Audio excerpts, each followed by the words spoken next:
Terima kasih kembali di Sindo Prime. Pemerintah resmi menerbitkan 8 stimulus ekonomi di semester 2 tahun ini. Stimulus tersebut fokus terhadap insentif pajak, libur sekolah, transportasi, bantuan pangan hingga impor LPG senilai lebih dari 26 triliun rupiah.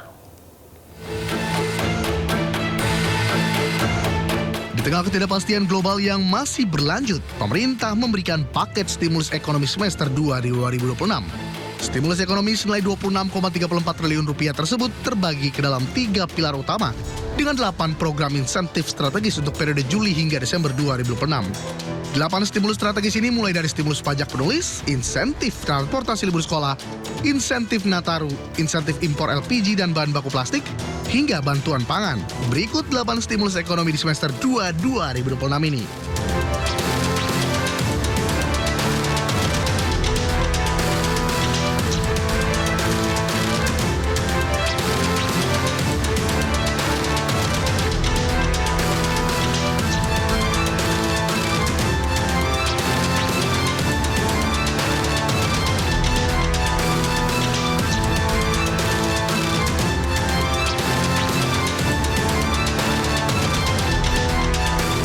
Total stimulus yang dikeluarkan oleh pemerintah untuk semester kedua ini nilainya mencapai 26,34 triliun. Kebijakan paket stimulus ini diberikan untuk menjaga daya beli masyarakat, memperkuat tenaga kerjaan, dan memacu pertumbuhan ekonomi domestik.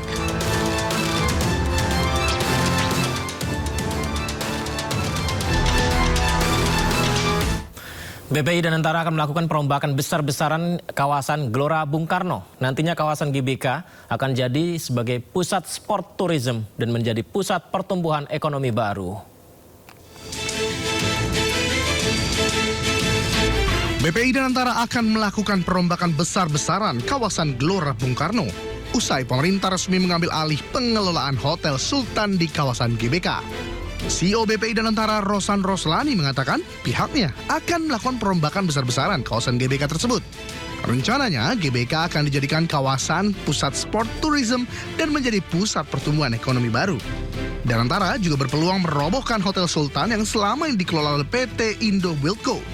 Keputusan ini untuk mendukung upaya dan Antara dalam membuat kawasan baru di area GBK. Rosan mengatakan upaya pengembangan pusat-pusat pariwisata merupakan bagian dari arahan Presiden Prabowo Subianto. Pasalnya, pemerintah meyakini sektor pariwisata memiliki potensi ekonomi yang luar biasa. Ya, rencananya itu akan dijadikan ikon baru di Indonesia. Ya, nanti akan dirubah secara komprehensif untuk tidak hanya di daerah GBK ini, tapi juga secara keseluruhan akan didesain ulang, karena memang itu adalah sport, jadi memang akan GBK ya tetap ada GBK-nya, tapi semuanya akan kita tingkatkan, kita sempurnakan menjadi standar internasional atau world class standar, sehingga ini juga bisa memberikan satu sentral ekonomi baru. Sebelumnya, pemerintahan mulai melaksanakan eksekusi pengosongan ex-Hotel Sultan di kawasan Gelora Bung Karno. Langkah tersebut dilakukan untuk mengembalikan aset strategis yang berdasarkan putusan pengadilan merupakan barang milik negara.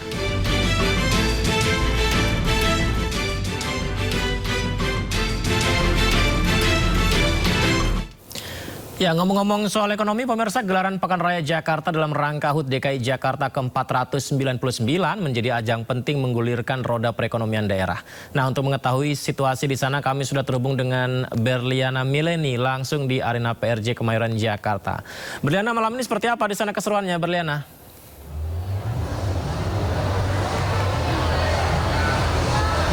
Ya, selamat malam Yudi dan juga pemirsa. Bisa saya katakan semakin ramai, semakin malam semakin ramai ini di kawasan Pekan Raya Jakarta pada malam hari ini. Dan bisa Anda saksikan di layar televisi Anda nih. Malam ini banyak sekali masyarakat, para pengunjung yang datang bersama keluarga, kemudian juga bersama anak-anaknya, datang untuk mengunjungi berbagai booth dan tenan yang ada di Pekan Raya Jakarta. Apa saja yang bisa mereka temukan? Ada dari elektronik, kemudian juga otomotif ataupun berbagai kuliner-kuliner menarik yang bisa dikunjungi oleh masyarakat yang ada di Pekan Raya Jakarta ini. Nah, untuk mengetahui bagaimana nih keseruan aktivitas masyarakat yang ada di Pekan Raya Jakarta hari ini, apa saja kemudian yang mereka beli begitu ya, apa saja yang mereka cari di sini, saya akan mengajak Anda berbincang dengan salah satu pengunjung yang ada di Pekan Raya Jakarta pada pagi hari malam hari ini. Halo, selamat malam. Dengan siapa? Dengan saya Imam, penggemar iNews TV. Kakaknya siapa? Bia. Oke, ini hari ini udah berkunjung ke booth mana aja nih kalau boleh tahu nih? Hari ini kita udah berkunjung ke booth-nya yang jualan makanan minuman, F&B. Terus nggak lupa kita berkunjung ke booth-nya Dinas Lingkungan Hidup. Apalagi sudah ada aturan tentang budaya pilah sampah.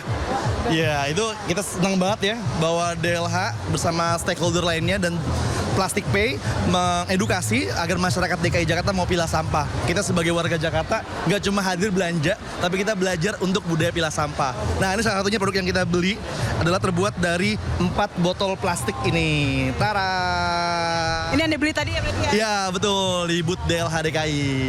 Nah, ini kalau boleh tahu nih pertama kali ke Pekan Raya Jakarta kah, atau sebetulnya ini bisa jadi salah satu pilihan masyarakat nih untuk mengisi waktu liburan? Kalau dari Masnya seperti apa?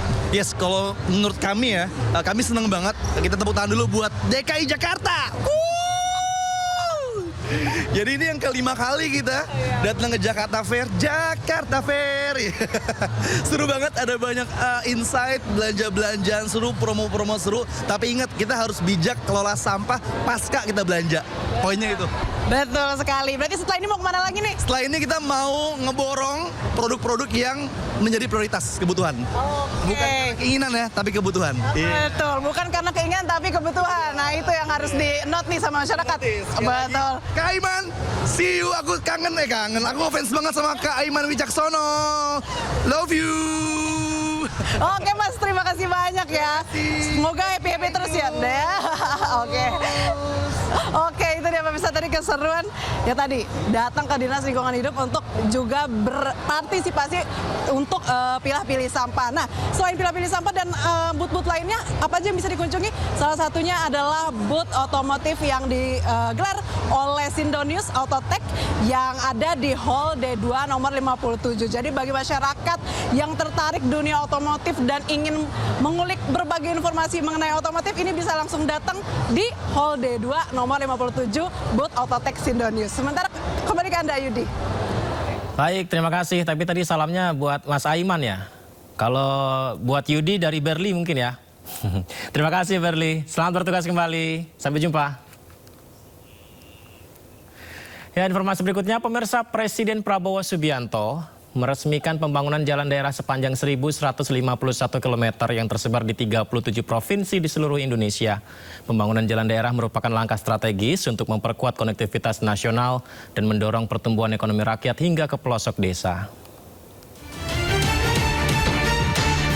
Presiden Prabowo Subianto meresmikan pembangunan jalan daerah sepanjang 1.151 km yang tersebar di 37 provinsi di seluruh Indonesia. Peresmian tersebut berlangsung di Kabupaten Sampang, Jawa Timur. Dalam sambutannya, Prabowo menegaskan pembangunan jalan daerah merupakan langkah strategis untuk memperkuat konektivitas nasional dan mendorong pertumbuhan ekonomi rakyat hingga ke pelosok desa. Menurut Prabowo, sebagai negara kepulauan dengan wilayah yang sangat luas, Indonesia membutuhkan infrastruktur yang memadai agar biaya logistik dapat ditekan dan distribusi barang menjadi lebih efisien. Pembangunan jalan yang baik akan mendukung ketahanan pangan, ketahanan energi, serta mempercepat pemerataan pembangunan di berbagai daerah. Jalan daerah adalah urat nadi perekonomian rakyat.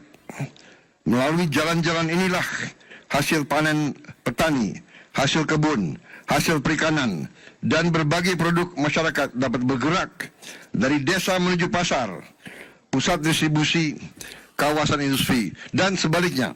Saudara-saudara, kita bertekad tidak boleh ada daerah yang tertinggal hanya karena akses yang terbatas.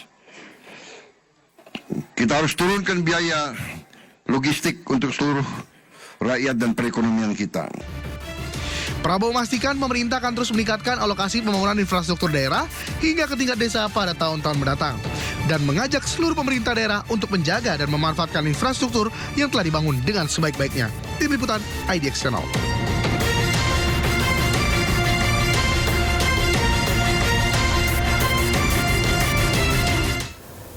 Sebanyak 947 prajurit Bintara Remaja dan Tamtama Remaja Korps Marinir TNI Angkatan Laut dikukuhkan di Pantai Baruna, Malang Selatan, Jawa Timur. Upacara pembaretan dipimpin langsung Pangkormar Letjen TNI Marinir Endi Supardi. Pemirsa, prosesi penyematan baret ungu menjadi puncak dari rangkaian pendidikan komando Korps Marinir yang telah ditempuh para prajurit remaja selama kurang lebih 2 bulan.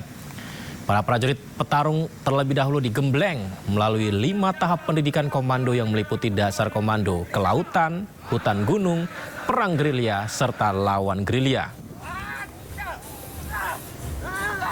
Seperti yang kita lihat ini ya, selama belasan hari mereka berjalan kaki dengan membawa perlengkapan tempur lengkap, melewati berbagai medan berat dan juga melakukan pelatihan keras yang luar biasa.